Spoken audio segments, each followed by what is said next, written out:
क्या कर रहे हो? तुम्ही ने तो मुझे स्मरण किया। मैं? भला मैं कि तुम्हें स्मरण करने लगी? और तुम्हें तो ऋषि दुर्वासा की तपस्या की रक्षा का कार्य मिला है ना, तो तुम इस प्रकार घूम रहे हो। कृष्ण, तुम जानते हो ना, भाई किसी प्रकार उनकी तपस्या में भंग आ गया तो तुम्हें बहुत दुख होगा। नहीं, ऐसी कोई बात नहीं। अरे तुम चिंता मत करो राधा, तुम्हें तो पता ही है मैं कितना मायावी हूँ। कृष्ण, ये माया बंद करो और पूरी निष्ठा के साथ इस दंड का वहन करो। जानते हो ना, ऋषि दुर्वासा का क्रोध कितना भयंकर है। मैं ये भी जानता हूँ कि मन में दुख अनुभव करना कितना भयंकर है। ये आसन परिशुद्ध प्रेम से ही बना है। तो यदि अयन के मन में प्रेम ना भी हो, तब भी तुम्हारे हृदय में तो प्रेम है ना। तुम ऐसा क्यों कर रहे हो कृष्ण? हम दोनों ने मिलकर मेरे विवाह का निर्णय लिया था। अब उसके उपरांत न केवल मेरा, अभी तो तुम्हारा भी ये दायित्व बनता है कि हम इस विवाह की गरिमा को बनाए रखें। अब हम दोनों के मध्य प्रेम प्रसंग समाप्त हो चुका है।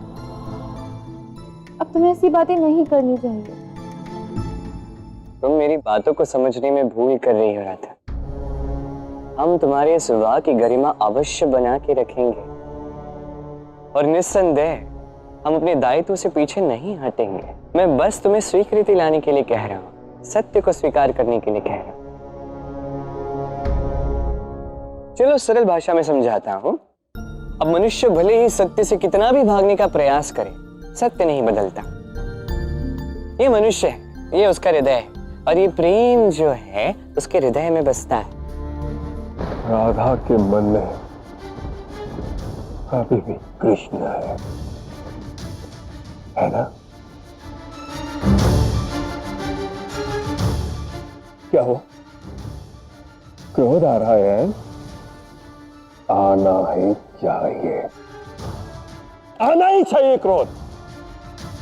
ऐसी स्थिति में तो किसी भी पुरुष को क्रोध आएगा, पर क्रोध से नहीं,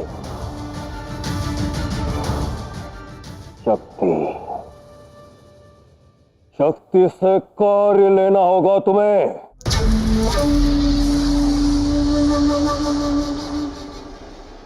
और हमारी योजना के लिए ये अत्यंत आवश्यक है।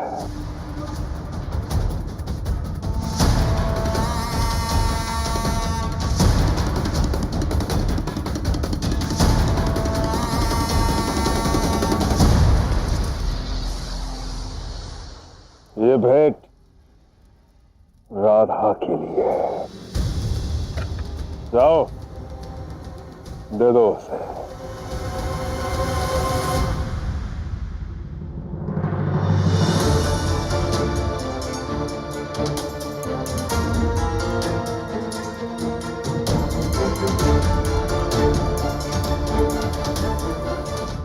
जब तक तुम्हें प्रेम का सही अर्थ न समझाऊं, तुम्हारे मन को अधीर करना मेरा अधिकार है राधा।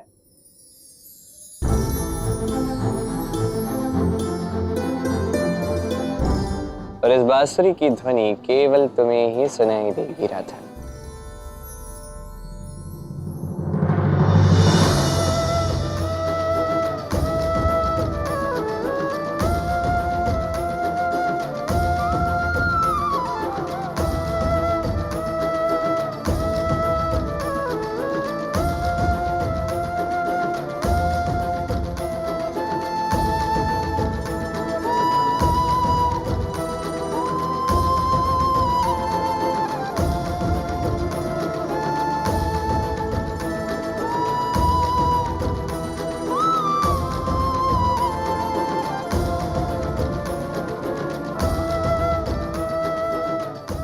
इस प्रकार मेरे मन का अधीर होना उचित नहीं है।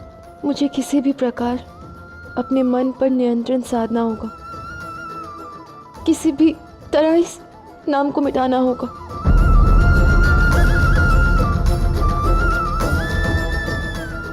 ये दो शब्द तुम्हारी मेहंदी में रचकर सदा सदा के लिए एक हो जाएंगे।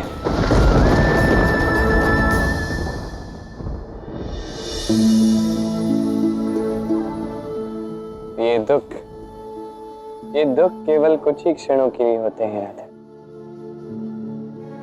किंतु ये प्रेम अनंत तक रहेगा और इसे अनुभव करना अब भी शेष है।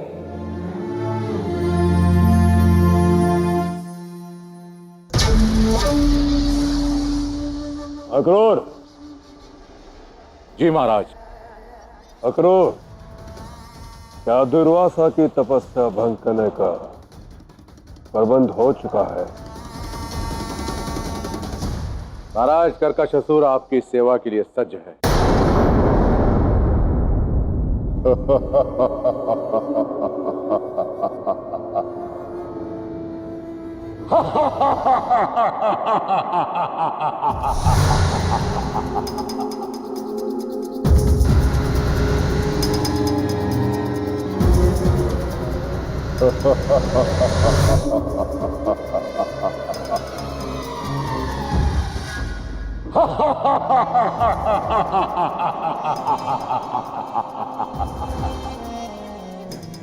महाराज, कंस को कर्कशासुर का प्रणाम स्वीकारो। कर्कशासुर, तुम्हें पता ही होगा तुम्हें करना क्या है। तुम्हें अपने कंठ से ऐसी तीव्र कर्कश भयंकर ध्वनि निकालनी होगी जिससे उस दुर्वासा की तपस्या भंग होने के साथ साथ वो सुनने में भी असक्षम हो जाए। जी महाराज, मुझे ज्ञात है, परंतु वो कपटी कृष्ण भी वही है और मुझे शंका है कि यदि उसने मुझे कार्य पूर्ण करने से पहले देख लिया तो वो मेरे जीवन का अंत कर देगा। तुम उसकी चिंता मत करो, मैं उस कृष्ण का ध्यान कहीं और भटका दूंगा। तुम केवल अपने कार्य में ध्यान दो। मुझे आज्ञा दीजिए महाराज।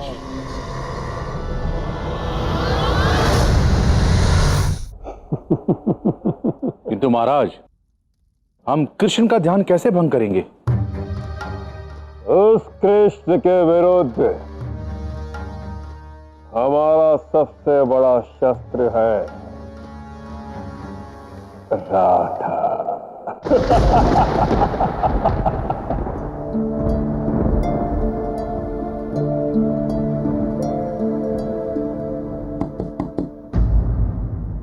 ओहो, ये कृष्ण फिर से आ गया।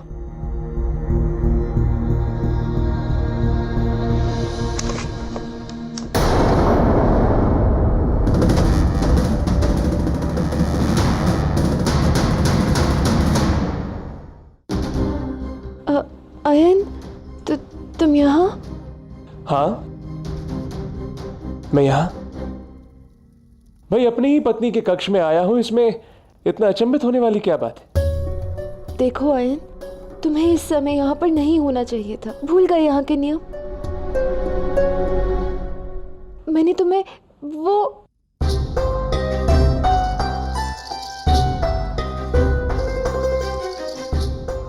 अब अपनी पत्नी के लिए इतना सुंदर, इतना मूल्यवान हार जो ले आया, और जब ले आया तो तुम्हें देने हेतु प्रतीक्षा नहीं कर पाए, इसलिए सीधे तुम्हारे पास ही चला आया। मैंने ठीक किया ना राधा? हाँ राधा, वो हाँ, अब तुम चले जाओ। ना, कदापि नहीं भाई। मैं तो आज अपनी पत्नी के साथ ही रहूंगा, वो भी यहीं पर।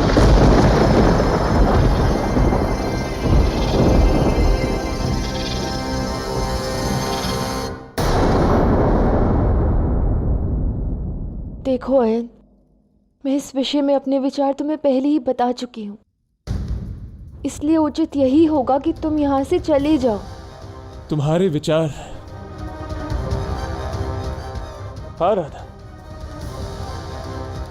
तुमने तो मुझे अपने विचार बता दिए, सुन लिए मैंने, कि तुम मेरे विचारों का क्या राधा? यदि मैं अपनी पत्नी के साथ प्रेम के कुछ क्षण बिताना चाहता हूं तो इसमें अनुचित क्या है? मैं पति हूं तुम्हारा, ये अधिकार है मेरा। मेरे अधिकार का क्या राधा? अयन, अधिकार केवल प्रेम से दिया जाता है, छीना नहीं जाता। बस राधा, तो ठीक है, यदि ऐसा ही है तो अब मैं इस कक्ष से नहीं जाऊंगा। मैं इसी कक्ष में रहूंगा, बस। राधा, समझने का प्रयत्न। ठीक है, तुम्हें यहीं रहना है, तुम यहीं रहो, मैं बाहर चली जाती हूँ। राधा! अक्रूर, उस मूर्ख खयान का अपमान करने का उद्देश्य अब तक तो सफल हो चुका होगा। वो राधा उसे छोड़कर कहीं अकेली चली गई होगी। तो अब क्या महाराज? अब ये महाबली कंस उस कृष्ण को महादुविधा में डालेगा।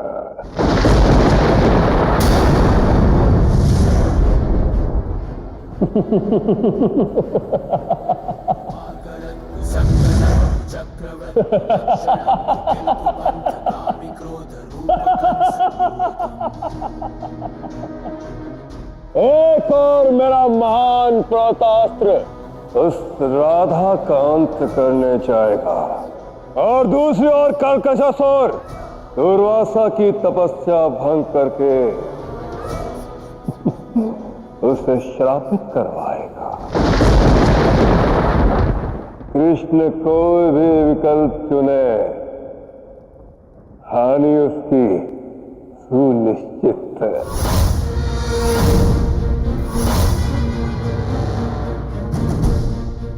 जाओ प्रतास्त्र, एक महान पर्वत का रूप धारण करके उस राधा को अपने नीचे कुचलो।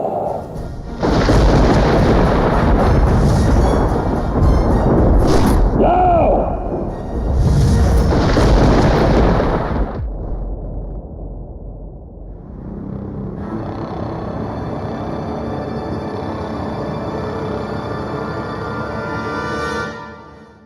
राधा,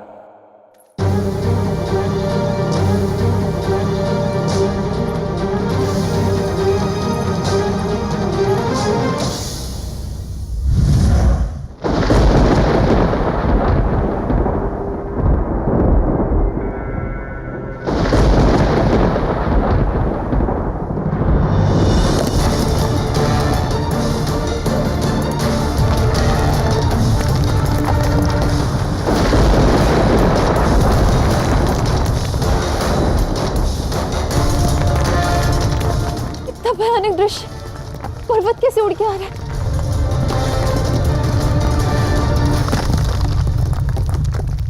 कृष्ण! कृष्ण, कहाँ हो तुम?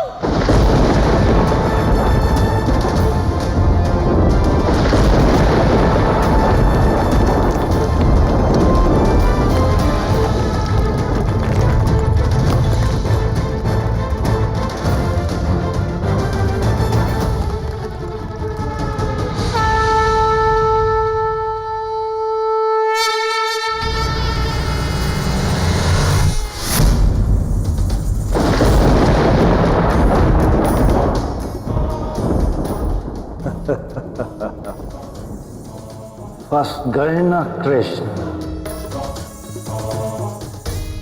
अब मुझे दुर्वासा का तप भंग करने से कोई नहीं रोक सकता।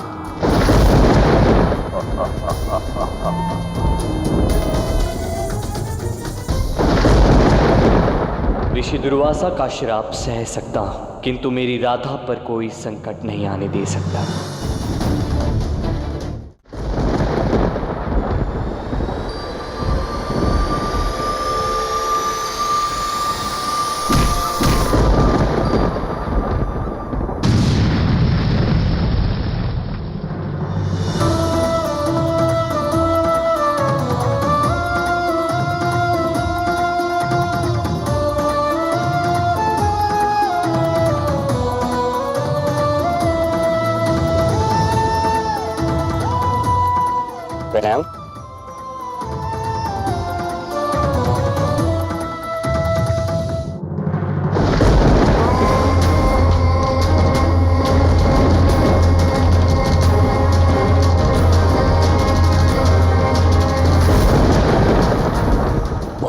बड़े तपस्वी हो ना तुम ऋषि, तो अब तक तुम्हारा ये तप भंग नहीं हुआ।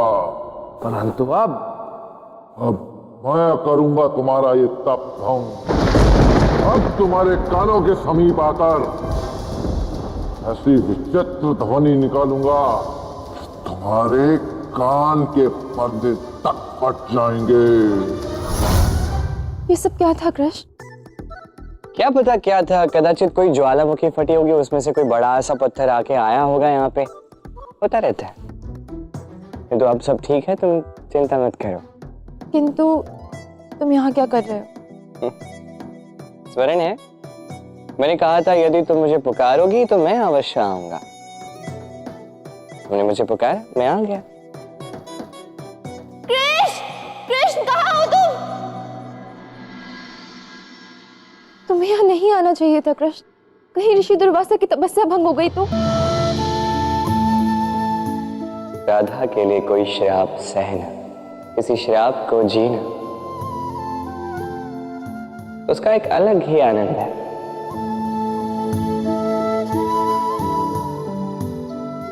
अच्छा वो उस असुर का क्या किया आपने? वो असुर कहाँ है? वो वहां मूर्छित पड़ा हुआ है। जैसे ही मूर्छा से बाहर आएगा तो उसका अंत कर दूंगा। वो क्या है कि यदि मूर्छित अवस्था में किसी का अंत कर दो तो उससे पता कैसे चलेगा कि उसका अंत किसने किया है? किंतु आपको उसका अंत करने की कोई आवश्यकता नहीं है। किंतु ऐसा क्यों कह रहे हो? मेरे पास इसके लिए एक अलग योजना है। और वो क्या है?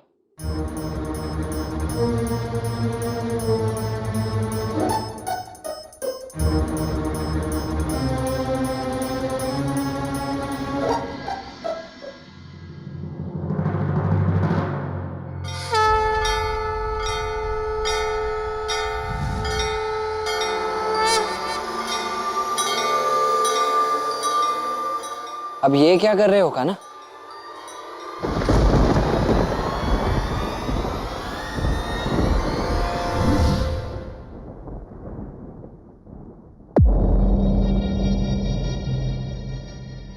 अब ये सम्मोहित हो चुका है था। अब ये कंस के पास जाकर उसके दुष्कर्मों का दंड उसे देगा। क्यों सर?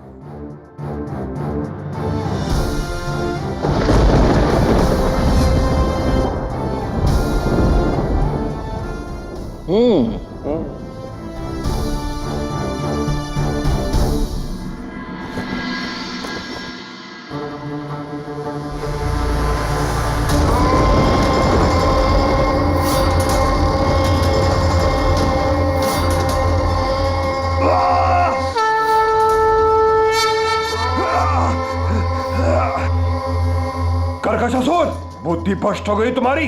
अपने ही स्वामी पर प्रहार कर रहे हो।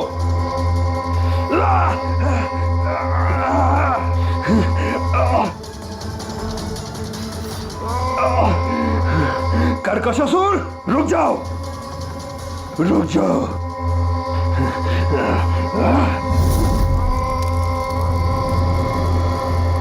तुमने मुझे विवश किया है कर्कशासुर।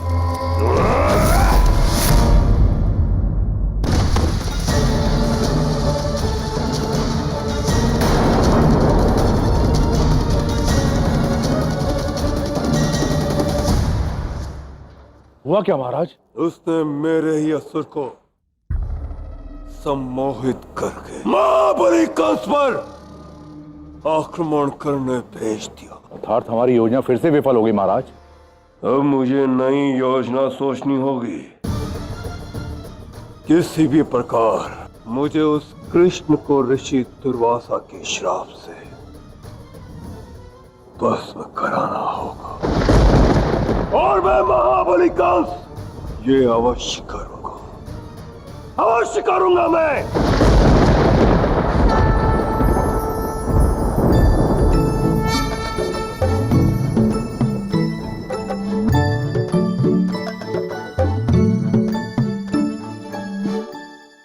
आज दोपहर के भोजन का तो प्रबंध हो गया। नहीं नहीं नहीं नहीं नहीं नहीं कानक, देखो, तुम्हारे मुख पर जब भी मैं ये मुस्कान देखता हूं ना, तो मुझे भय सा लगने लगता है। अब कौन सी लीला करने वाले हो तुम? अरे नहीं नहीं दाऊ, आप भयभीत क्यों हो रहे हैं? मैं तो यही सोचकर प्रसन्न हूँ कि समर्पण के प्रथम पग पर मुझे राधा की स्वीकृति मिल गई है कि वो अब भी मुझसे प्रेम करती है। किंतु ये अब देखिए ना क्या हो रहा है। मैं यहाँ दूर पहाड़ पर बैठा हूँ, वो वहां दूर उधर नीचे ऋषि दुर्वासा के आश्रम में बैठी हुई है। मैं यहाँ पे राधा से दूर दूर रहने के लिए थोड़ी ना आया हूँ। मैं तो यहाँ पर राधा को समर्पण का प्रथम पग लेने की ओर अग्रसर करने आया हूँ, है ना? बिल्कुल कान्हा, वही तो। तुम यहाँ पर्वत पर रहकर राधा को ये सब कैसे समझा पाओगे भला? वही तो कह रहा हूँ, राधा और कृष्ण को एक समय पे एक स्थान पे होना चाहिए। किंतु जैसे ही मैं नीचे जाता हूँ ना, राधा शुरू हो जाती है, कृष्ण तुम यहाँ क्यों आए हो? तुम्हें तो ऊपर वहां जाना चाहिए, ऋषि दुर्वासा के पास। यदि उनका तप भंग हो गया तो वो श्राप वाप दे देंगे। ये सब करते मैं समझ नहीं पाता, करूँ क्या? किंतु कुछ तो करना होगा।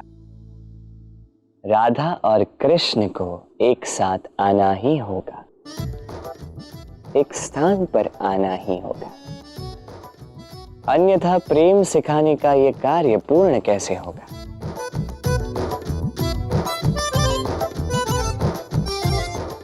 फिर वो हंसी कान्हा, अर्थात पक्का कोई ना कोई लीला अवश्य करने वाले हो तुम, है ना?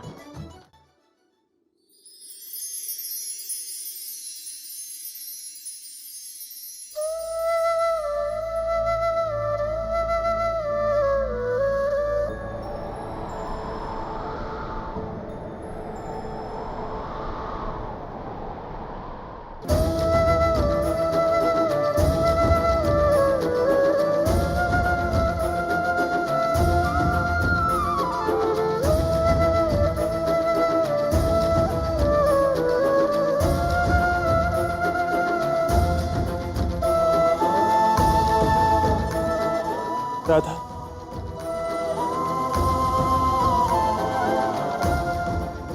राधा कहाँ ध्यान है तुम्हारा?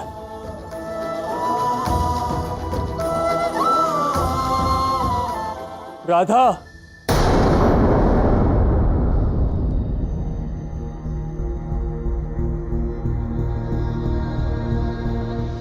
क्या बात है राधा? मैं कब से तुम्हें बुला रहा हूं, ध्यान कहाँ है तुम्हारा? हे नारायण, मेरे पति मुझे पुकार रहे थे और मैं कृष्ण की बांसुरी की धुन में खो गई थी। कृष्ण मुझे इस प्रकार सम्मोहित नहीं कर सकता, मैं उससे रोकूंगी। अयन, वो मैं अपने विचारों में मग्न हो गई थी, क्षमा करना। तुम कहो, क्या बोल रहे थे? तुम्हें कपास से गुरु वस्त्र भी बनाना है। तुम मेरे बालपन के मित्र हो हैं, इसलिए मैंने पहली ही रात्रि तुम्हें अपने मन की बात स्पष्ट कर दी थी। विश्वास किया था तुम पे, किंतु ये सब जानते हुए भी तुमने अपनी सीमा को उल्लंघने का प्रयास किया। मेरे विश्वास को बहुत ठेस पहुंचाई है। इसलिए आज के पश्चात मैं तुम्हारे संग कोई कार्य नहीं कर पाऊंगी। मुझे क्षमा करना। नहीं राधा, तुम्हें क्षमा मांगने की कोई आवश्यकता नहीं। क्षमा मैं मांगता हूं तुमसे। न जाने मुझे क्या हो गया था। मैं तुम्हें वचन देता हूं कि भविष्य में ऐसा कभी नहीं होगा।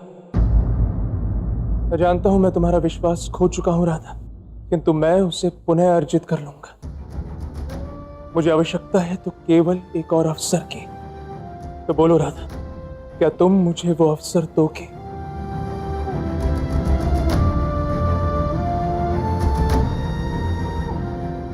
ठीक है, मैं तुम्हें एक और अवसर देती हूँ। मुझे ऋषि दुर्वासा के प्रिय पुष्प लाने का कार्य मिला है। मैं कपास से वस्त्र बनाकर तुम्हारा कार्य पूर्ण करती हूँ, तुम उनके प्रिय पुष्प लाकर मेरा कार्य पूर्ण कर दो। परस्पर सकारात्मक भाव उत्पन्न करने के लिए हम एक दूसरे के काम में सहयोग करना होगा, है ना? तुमने ठीक कहा राधा। मैं भी जाकर पुष्प ले आता हूं।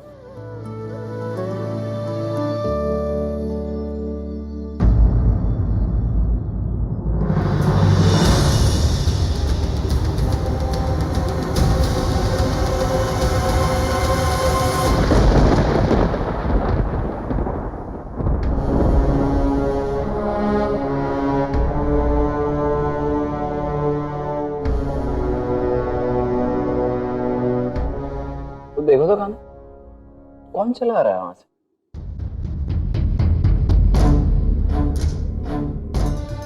आप यहीं रुकिए,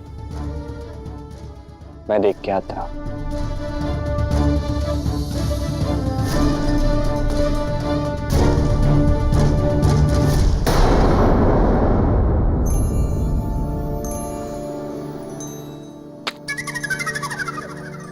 प्रणाम साधुदेव, आप यहाँ क्या कर रहे हैं? क्या हुआ बताइए, कहाँ जा रहे हैं? कुछ तो बोलिए, भूख लगी है तो? अच्छा आप मौनी बाबा हो, अर्थात आप तो कुछ बोलेंगे नहीं है ना?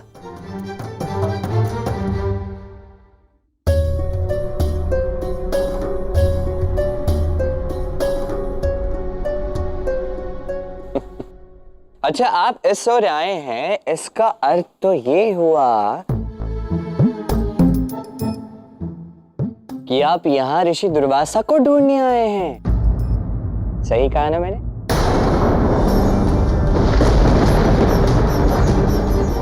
दुर्वासा ऋषि वहां हैं। जाइए। नहीं, मैं जानता हूं आप मौनी बाबा है, मैंने आपका धन्यवाद सुन लिया। आइए।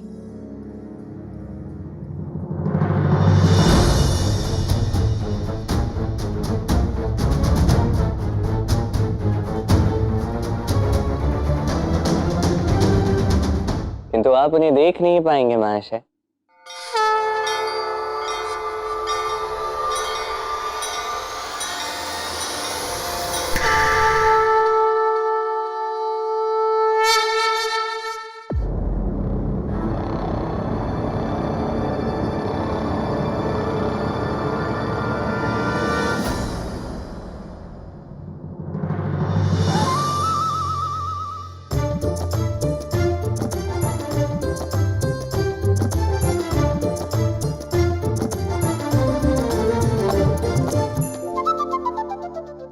कहाँ है ऋषि दुर्वासा? कोई दिख क्यों नहीं रहा?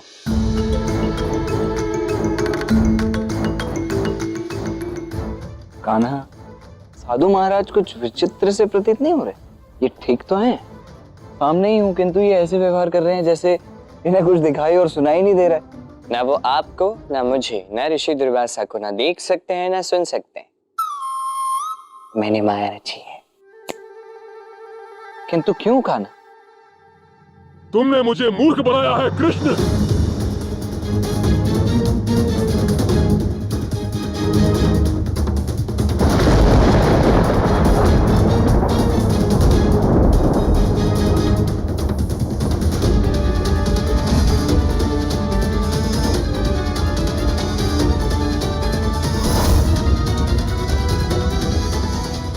अब समझे, हमारे प्यारे मामा श्री ने भेजा है ये देखने के लिए कि मैं दोनों स्थान पे एक ही समय कैसे पहुंच गया, कैसे मैंने एक साथ ही राधा के प्राण भी बचाए और कैसे इनका तप भंग होने से भी बचा लिया। ओह,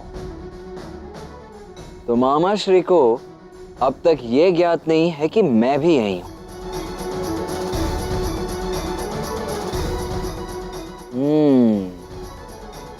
असंभव, असंभव है ये। वो दुर्वासा ऋषि को तो यही होना चाहिए था, किंतु यहां तो कोई भी नहीं है। तो अर्थात अब तो और भी अधिक आनंद आने वाला है कान्हा। चलो इस आनंद का आरंभ करते हैं।